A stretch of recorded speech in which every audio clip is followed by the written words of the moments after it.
Burning Man ou l'homme qui brûle. C'est dans la Black Rock City, dans le désert du Nevada aux États-Unis, que se déroule cette tradition, née dans les années 80, et qui veut qu'un mannequin soit brûlé sur un bûcher le dernier soir. De ce qu'on appelle non pas un événement, mais une expérience de vie dans une société utopique. L'ambiance se veut avant tout artistique, détendue, inclusive et collaborative. On y apprécie les autres pour ce qu'ils sont, pas ce qu'ils ont.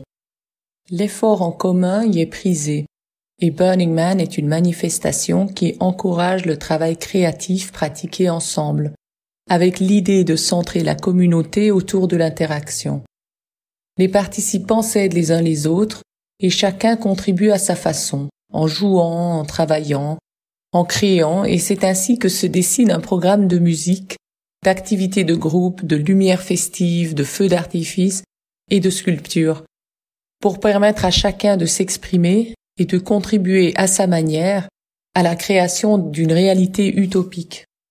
Les participants se retrouvent chaque été pendant 9 jours et doivent respecter 10 principes, notamment l'inclusion, c'est-à-dire que tout le monde peut s'y rendre du moment qu'ils achètent un billet en ligne avant et qu'ils participent activement au festival.